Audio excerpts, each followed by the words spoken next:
Hello,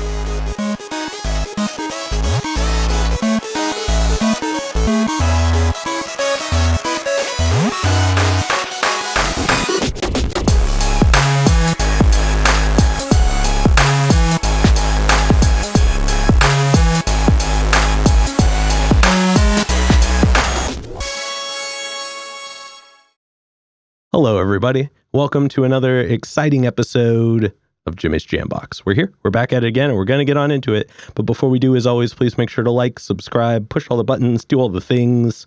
You know, I don't know where they are, but you do, and I trust you. And with that being said, here's a quick word from our sponsors. Organic herbs and botanicals, skincare and edibles, wellness for body and mind. The Brothers Apothecary. Fine teas and remedies. Ronald Records. From indie gems to classic hits, discover the heart of local music. With live shows all the time, up close and personal, and regular releases on their in-house label. Ronald Records. Supporting the community, one track at a time. All right. Thank y'all so much for watching. Again, shout out The Brothers Apothecary, Ronald Records, and Portland Water. Thanks for keeping us hydrated. And with that being said, let's go ahead and get on into it. Here is today's guest. Hello. My name is Arietta Ward. Hello. Hi. Thank you so much for joining us.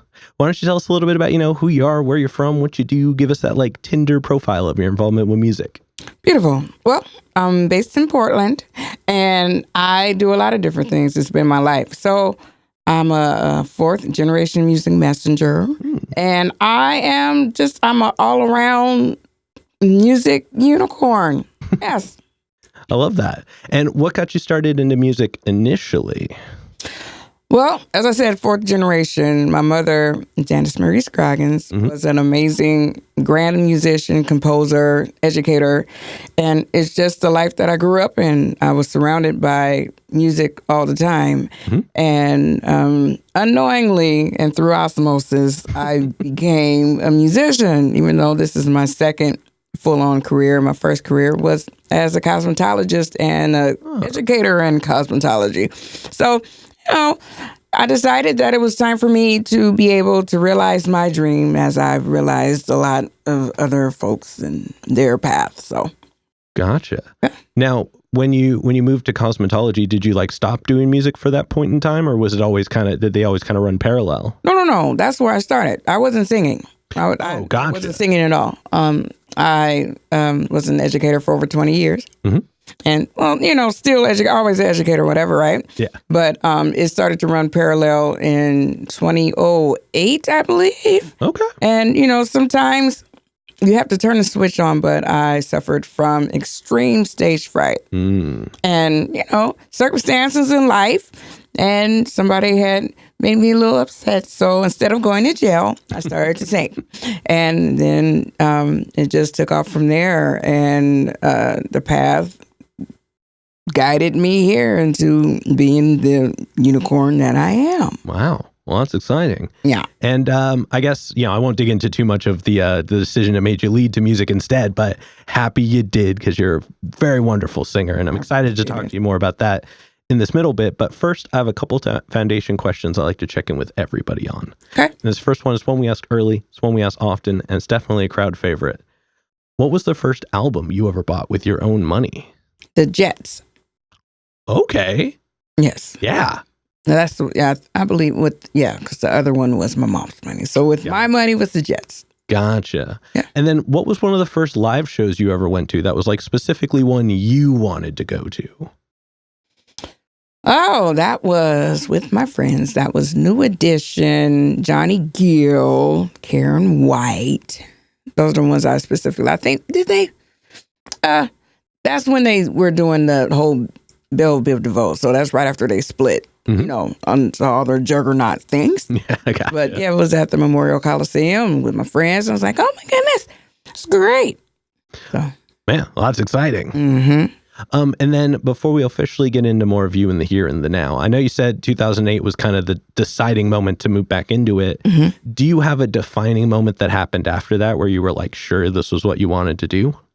Yes. In 2017, I tell people that's when I began my true front person journey. I was a part of a festival. It was called the Mogo Festival, presented by, what's his name?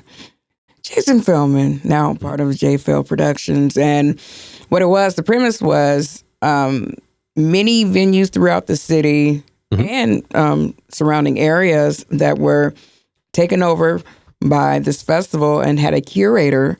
And so my event was, I was the funk girl, but it was in coexistence with Michael Beatzilla Whitmore and Tyrone Hendricks.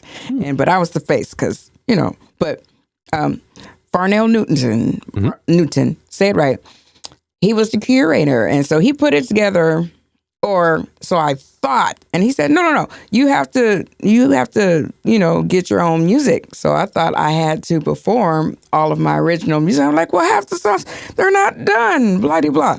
But it wasn't that at all. It was just basically, I was the face of it and just sending out all the music to the different musicians. So I had to put the band together, had to, all the rehearsals and whatnot. So that's when, and after that performance, because I got big hair and all kind of stuff, and I was like, oh, so it begins. So that was my true defining moment or performance when I decided, like, yeah, I'm in it now. So let's get it. That's awesome. And now, do you, just one last quick question, do you still do cosmetology now? I am more of a mentor. I still have a handful of clients that my specialty, my favorite is just haircutting. Gotcha. Haircutting. So I still do my haircuts, but it's a very few. And, but besides from that, I do a lot of mentoring and specialty and master classes for those that have, that ask me for it, So if you ask me, I'll do it. Gotcha. Okay. Well, I just wanted to connect that dot before we get into it, but let's go ahead and move more into the present. We're going to get a little bit of an easy one out of the way. I know you introduced yourself by your regular name, but do you have like a stage name you go by? Ms. Etta. And how did you come by that? Beauty school. Oh, okay. Beauty school. Excuse me. So in beauty school, there's a tradition of calling whomever the educator is Ms.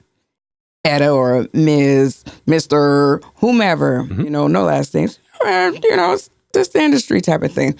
And I decided to change the S to a Z because I felt that I was a little bit more grown up than a miss, So I have to correct people all the time. No, it's a S and it's not Ms. Etta. No, there's a dot after Ms. Etta. Put a space there, please. Yes. Okay. So I love that. That's what people usually call me. Yeah. And it still keeps a cool parallel between your cosmetology world and your music world. I love that. Absolutely. Now I want to take a moment and let's talk about your writing process a little bit. Okay. And we're going to break it up into chunks, but we're going to start right at the beginning. So when you get inspired, you're ready to make music, what are some of the things you do to get a track started? It varies. And honestly, it does vary. Sometimes it can come in my sleep, so I wake up like, oh, I hear the music. So I keep a recorder and or a piece of paper and a pad or pencil, the things that you record things down with, right? And I wake up, write it out, or I turn on my camera and sing it out and or write out the idea for the whole song. Other times, it's just it can be in a commercial. It can be me ear hustling on a conversation, like, "Oh, that's great," or somebody will say something like, oh, "Yes, that's it." So that's how I get inspired. It just really just depends on where the spark hits me, and that's usually what I'm surrounded by. But that's usually how I start. Gotcha. And then do you play any instruments? I play tambourine. Okay, hey, that's a valid instrument. Oh, yes, it is. Yeah. Then I guess when it comes time to build out the songs a little bit more, do you have like somebody specific you go to help you with like instrumentation, or do you just like go wherever and you like work with a bunch of people? Again, that varies, but usually I just sing the parts out. I pull up my interface and go through and track everything out. And growing up around a musician, versus a singer, I know how to mimic all the instruments and label. And so that's actually how I did one of my songs, and that's how I sent it out during COVID, because I didn't have access to them. So this is what you need to play, this is what you need to do, and all that type of stuff. So that's what I usually do is sing out the parts, or I have my I have a handful of collaborators that I said, okay, this is my idea. Let's get together and make it work. Well, that's cool. Yeah. Do you ever have any plans in the future of releasing a like all a cappella version where it's just you for all the instruments? Yes, I do. Oh, exciting. Oh, yeah. Well, I have to come back to it, but yeah. Okay, cool. Absolutely. That one was just something I was a little curious of. I don't have anything too deep on that, but I'm excited for that now. Oh, yeah. Yeah. Now, once you get a track finished writing and you got like everybody kind of landed on it, do you wait an X amount of time and practice it a handful of times before you bring it out? If something's fairly fresh, will you take it out and show it to people? When do you feel comfortable to like get it out in the world? It depends on when it tells me to release it to the world. Yeah, there's some songs that are halfway done. I was like, well, I need to get this message out. Or there's songs that we just keep on the back burner, but it really just depends on when the song, I talk about my songs as if they were real, and they are. They're stories, and sometimes people need to hear it. And if you don't throw it out there, the rest of it won't materialize, Yeah. So, yeah, for the most part, I try to get some things or some rehearsals under the belt, but living through the whole when we were shut down, I don't have time for it. We just send out the tracks. This is what I need you to do. And I'm just surrounded by so many masterful musicians that they listen to me for one, but they know my Etanese. Yes, they know what I'm saying. They're like, okay, yeah. And they do it. And it's like, that's what it was. We do minor tweaks, but it's at a point that we just have fun. And if there's clams, they're going to come out regardless. And it's fun. We laugh because you can't take music. You can take music seriously, but it doesn't belong to us. Yes. So it belongs to the people. No, I love that. And I guess, I'm familiar with at least one of the artists who you've worked with before, and I know how serious they are and capable they are. So I imagine that probably a room of discussion is just like, hey, can you play something like this? And pretty quickly they're coming up with something like that anyway. So it probably doesn't take too much time to put together at least the foundation of a track. Correct. Yes. And actually, I love that you said Etanese, because this segues into a fun little bit I have here. I was checking out some of the other things you're doing. You host a karaoke session at Alberta Street Pub called Etaoke. Absolutely. And I love that. And also, you have a track called In My Mind, Etaisms. Absolutely. And I love how you can incorporate your name into so many things. It says it right on there. That's a real note. Yeah. I enjoyed that quite a bit. Yeah. Etaisms, that's the first name of the song. And so anytime I call it, they know Etaisms. Okay. And so it was funny when I changed it to In My Mind, because it's a collaboration with one of my dear friends, James Shelton. And, being a team player, he loves the song too, and it's partly his. So he may want to cover it with no vocals. So I said, okay, I'll be diplomatic. And I put In My Mind, it's AKA Etaisms. So you can choose. Oh, it's the same song, but yeah. And when I was starting to call it as In My Mind, there's like, what is this song? I don't know. And I was like, yes, you do. It's Etaisms. Like, oh, okay. But there's Etta in everything. And so it's just, I guess, I don't know. Everybody can incorporate their name into whatever, but it's just easy for me because the world is mine. And I mean that in the best possible way, but I was raised that anything is possible. Maybe some things that'll get in your way, but if you sit down and troubleshoot, you can make it happen. Yeah. So. That's very, this is going to be my one dumb joke of the week. That's very meta of you. Yeah. All right. I couldn't leave that alone. I'm going to watch this later and be like, all right, I did that. That's all right. But getting back into it, you also have, I believe it's a series. I haven't gotten to see you live, so I can't confirm on this, but it's called Transformations, The Evolutions of Etta. Yeah. And can you tell us a little bit more about it? Transformation, that came, well, it came from a conversation with a wonderful friend of mine, and she was like, have you ever thought about doing like a variety show or something where you sit down and you just talk about your life? I was like, well, I do that every time but this is more intentional. So, because of my unique placement in the community, in the music community, there's a lot of stories and insights and observations that a lot of people don't know about, or about old Portland. That's what I refer to, with all the venues that are no longer, all the gentrification, all that type of stuff that people, they don't remember. And so many people have come into historical places and have no clue of the greatness that once resided in those areas. So transformation is basically me telling stories, but also honoring people that have helped me get to this moment in time, be it my sister, Tony Ozier, Loretta Steele, Ken Berry, all these different people plugged in something very vital to my existence as a person and as a performer and entertainer. So that's what transformation is about, and I feel like I'm due for another installment. Oh, exciting. Yes. Does it have any kind of set occurrence, or is it just kind of whenever you feel like it? I was trying to do that, but then life happened, Yeah, no, I fully understand that one. So the last time I officially, I did one at the beginning of last year. Wait, where are we at? No.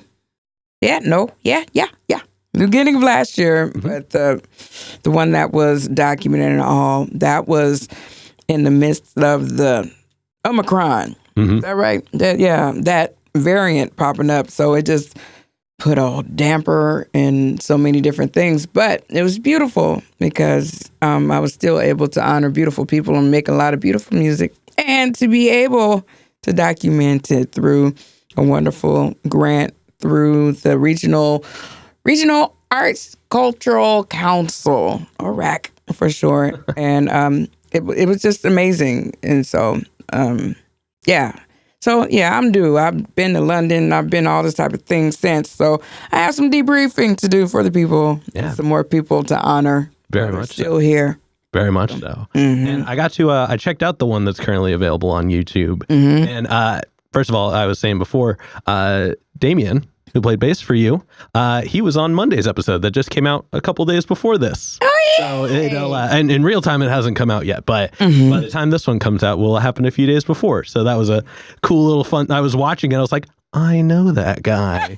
That was really fun. But it's cool because it's live music is hard to come by to be presented well. Like usually it's like either, somebody with like one camera and a little microphone on it, or like the phones. So to really like get an experience of like you performing and like the charisma and the energy that you bring, it was really enjoyable. Yeah. And I think that's a great example of like how we could be going about capturing music a little more. Oh yeah. Big shout out to Left Door Streaming. Yeah. And 88.8 Productions. I believe that's it. You can go on YouTube and check it out. But they were the ones who captured and did post-production for that. And again, that's what I used to grant for, is to be able to bring them in and do a beautiful job. And also Chris Finster, he was the audio engineer. Wait, nope. He was the post person, mixed and mastered. But Noah, my dear friend Noah Miro, he was there, who did the audio engineering for it. So it's just like there's certain things that needs to be done a certain way. And I didn't want it to be just, oh, you have to come to the, no, you have to provide something in order to show people like, this is what it is. So, and I appreciate that. I did, the whole charisma thing, this is what I do. Very much so. Yeah. Now, I do want to talk about one of your other projects, but first I want to talk about some of your music. Okay. So I jumped on to Spotify and I checked out your self-titled album, Arietta. Yeah. And first of all, the intro track is amazing. I didn't exactly grow up in funk, but I raised myself in music, more in that realm. And so that I instantly connected with. I just fell in love with that intro track. It's so swanky. And the way you roll in from that like spoken intro into like the hook and just like it really exciting. I enjoy that quite a bit. But then the album itself is amazing. I mean, you got so many different genres. You got funk, you got reggae, you got soul, you got rock, you got all kinds of different styles. Yeah. You got recorded and live tracks. So it's a real cool, like medley / well-rounded experience of everything you have going on. Yeah. And it's a lot of fun. I'd love to hear kind of like what inspired you to design it that way and how you put that project together. Well, it was a representation of who I am. Mm-hmm. My studio voice hadn't quite, figured it out. I'm still getting there. But my live performances, that's me. That's that's my sandbox. And I can just be free and just be as as I want to be, So I wanted to make sure that I represented myself and put out a product that if you listen to this, you have a better understanding of who I am. Say Ah was actually from a conversation I had with my mom. I think it was one of the last ones, actually, before she passed away. And, by that time, I had started to get back into singing heavy. So singing with her, doing all these different things. And people, they like to mispronounce my name. They say Arietta all the time. And if you don't want to be my friend, keep saying that over and over again. So there's Arietta, Arletta, a lot of different variations. And I was at my wit's end. I said, Mom, they keep messing up my name. She's like, well, you have to talk to them like they're 3 years old. And it's like, okay. So she said, you got to open your mouth and drop your jaw. Mom, she said, yeah, open your mouth, drop your jaw and say, ah. And once that happened, it was like, oh, the melody came out. Mm-hmm. And so it was one of the last, I think that was the last track I did because I didn't have a second part to it. Mm-hmm. And so I had listened to the track. And so I was like, okay, so I usually freestyle over it. And I was like, oh, I like that. And then build actual words. And that's what came out. Say Ah. That was a good one. Yeah. Yeah. And, this might be a little bit of a tough question to ask because it's so broad in variety, but I usually ask people out of all the music they have available, is there a certain track that you enjoy performing more than others? It really just depends. But I would say, does it have to be a track of mine? Ooh, nobody's ever asked me that question before. Can I ask you to give an answer for the yes and the no? Okay. All right. So for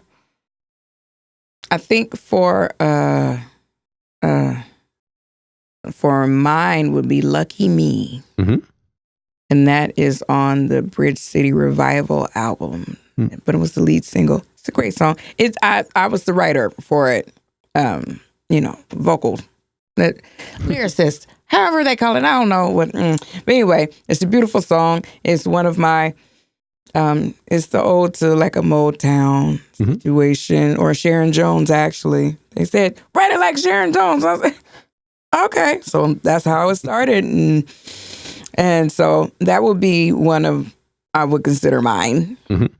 And the other one would be I Don't Want to Know by Fleetwood Mac. It's a fun one to sing. Yeah. But I sing it with Acoustic Minds, or the AM. And I was recently part of the Fleetwood Mac tribute. And they said, yes, let's sing this song. And it is fun because of the syncopation and their luscious harmonies. We've known each other for so long, and so just to be able to have a certain blend with certain people, I consider them family. You have your family blend. I have my sister that sings wonderfully, but they're twinsies. So it's like you have it's the same. It's like, oh, we're having a good time, but it's amazing. That's one of my favorite songs ever. They are phenomenal musicians. Yes. I very much enjoy their music. Yeah, I love them. I love them. Yeah. All right. Now, before we move into the next portion, which is all hypothetical questions, okay, I did dive a little bit deeper, and I found out that you used to have a podcast. Edda's Word of the Day. Yeah. Now, as I am also a podcast person, I'm curious to know because I checked it out. I gave it a listen, and it's a really cool concept. What made you want to start it initially? I don't know. I think I just wanted to get on and tape things. No, no. It was the response to me being on social media. There was a lot of people that just like, oh, hello, everybody. Because that's what I used to do all the time. I was like, okay. It kind of got weird after a while. And I was like, oh, okay, what can I do that is productive, that can inspire people? And also, I created the Word of the Day. I'm actually trying to get back. I'll probably start it next week. I just need to set things up. But yeah, that's it. It's a lot of responsibility, and I see so much stuff on the internet, and people just like, you watch that? So I have to counteract with a lot of good.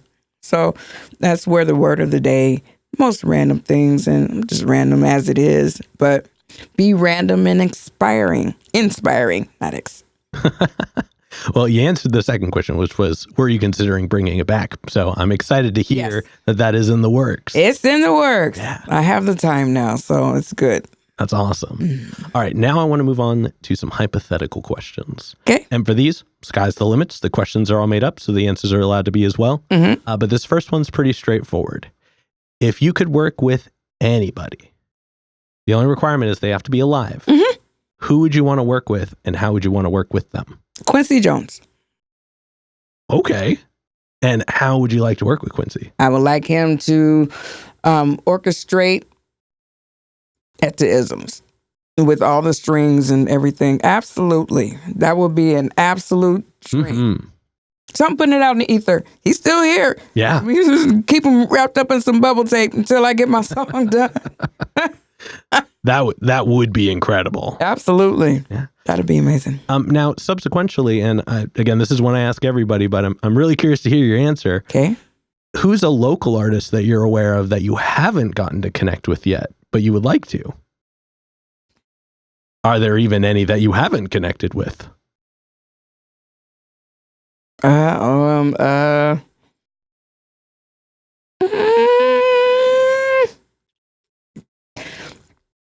Okay.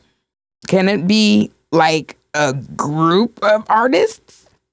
For this one, we'll expand it to yes. Oh, thank you. The Oregon Symphony. Oh, man, what a good answer. Okay. Because I haven't. Technically, I have not. I've been around them, but I haven't been, not in that capacity. Absolutely. If I had full reign, yes, you play this. Oh, that would be incredible. That'd be amazing. Yeah. Absolutely. Well, everybody, at them in the comments. I don't know how to, but at them anyways, and let's see if we can make that happen. Please, please. Yeah. And then for this next one, like I said before, sky's the limits, and it's pretty literal in this sense. Okay. But if you could perform anywhere in the world, and you wouldn't have to worry about crowd access or building stability or power, it was guaranteed the best lineup, guaranteed the best show, and it doesn't have to be a venue. It could be anywhere. Where would you want to perform?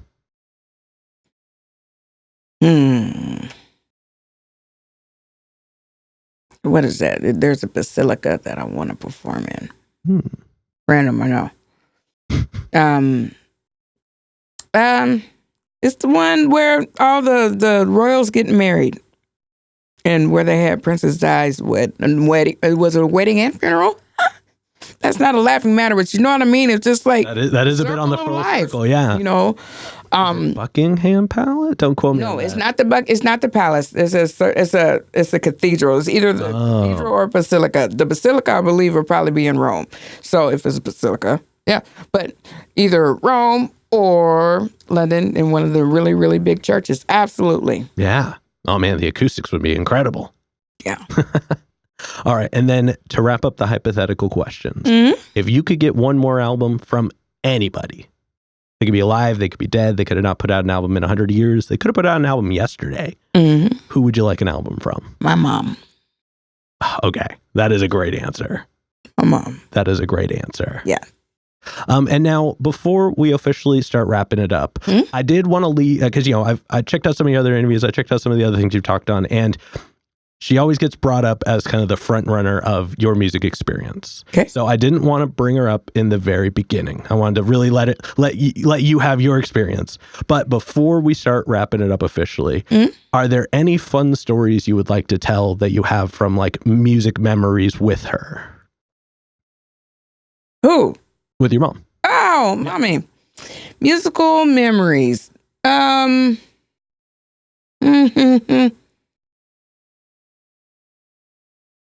don't know. No, because they were all just magical, and they're just okay. I have one with it was actually a video that was done, and I used to be her chauffeur. She didn't drive. So I took her to gigs, blah. And it was a video for a video interview with her and LaRonda at Portland Radio Project. And they didn't know it was going to be videotaped. They just thought it was going to be an audio situation. She's like, not dressed for it. I was like, it's okay. She's like, anyway, so they asked for an impromptu performance. And so they had asked me to sing along. Oh. I said, okay. So I sang with Mom and LaRonda. We did Down by the Riverside. Oh. And so there's layers to this, though. Layers. Now, at that time, it's not going left, but it's just a different layer of Etta. So at that time, my dental presentation wasn't as it is now, And so it was one of my moments that I wish I could share more, but due to that level of it, it was like, oh, I'm embarrassed. Not anymore. Reason being is that, she passes away, right? And then, I can't believe I'm saying all this. I get everything pulled, But during that time of that, I was still doing gigs. And so I had looked at it a couple months ago, and I'm like, well, it's a part of me, and I smile all the time now, and it's due to music. But it was because I was comfortable being able to share it. It just provided a safe blanket place to. It doesn't matter what you look like. It doesn't matter what others perceive you to look like, and or it doesn't matter. Is being yourself. So I'm okay with everything, but it's a big memory for me, because if I would have said no, I wouldn't have had that. And that was like the last interview she did before she passed away. So, yeah, you got an exclusive, because I don't tell nobody any of that. But it's okay. It's part of my life. And if you knew me from before, then, and after, it's still me, Yeah. So. Wow. Well, thank you so much for sharing that. That was an incredible story. Absolutely. But now we'll go ahead and we'll start wrapping this up. Okay. What can we look forward to between, let's say, now and May? Oh, that's layered. So I was recently named the artist and facilitator in residence at the Interstate Firehouse Cultural Center. Oh, exciting. Thank you. And being a part of the fall cohort, that means I have full access. Full access to the theater. So with that being said, I, along with, did I say that right?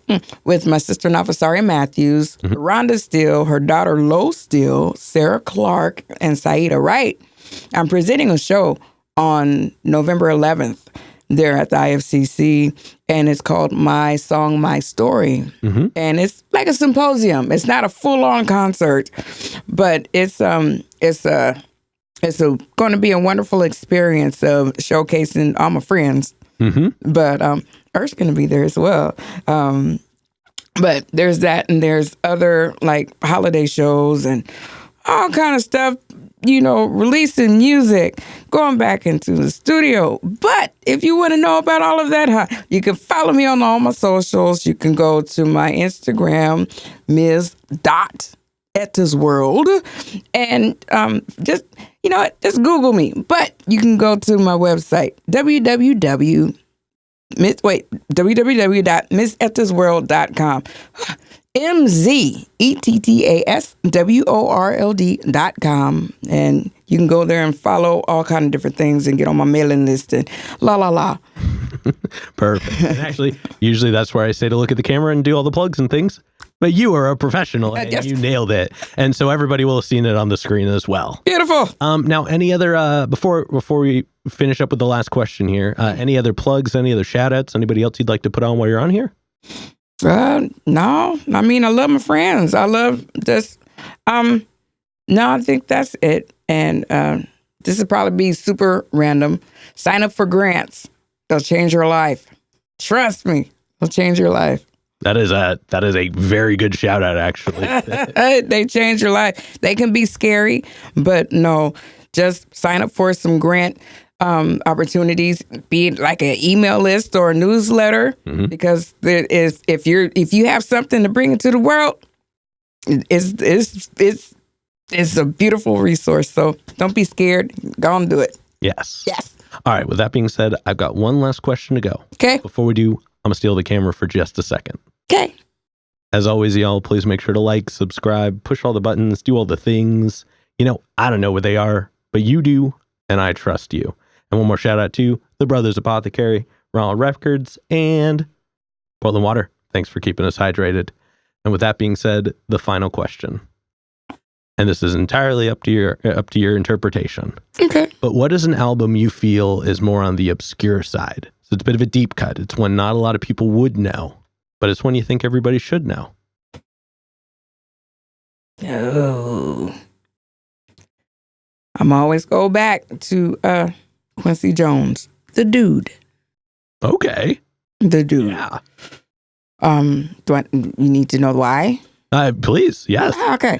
So on the dude, even the album, it features so many artists that weren't considered mainstream or what you call it, or well known at that time. It has Michael Jackson when he was young. It has his sister Janet, of course, but Patty Austin, James Ingram, him and his early work with Rod Temperton, wonderful producer, Heat Wave fame, and they both wrote Michael Jackson's his Off the Wall and Thriller. But it's one of those albums or records that features the whole string with pop, and that was in its infancy because Quincy Jones started all of it, but it's sonically is amazing, melodically is amazing. I still go through the whole album so I can be able to just decipher and be like, oh my goodness, if you want to know about production, that's what you need to listen to, the dude. Yeah, that is a phenomenal recommendation. Thank you so much. Absolutely. All right, but with that being said, we're going to go ahead and get up on out of here. Thank you so much for joining us today. Thank you for having me. Yeah, and this has been another exciting episode of Jimmy's Jambox. I'm Jimmy. I'm Arietta Ward. And we're signing off. Later, y'all. That's a wrap. This is not a podcast. This is a show.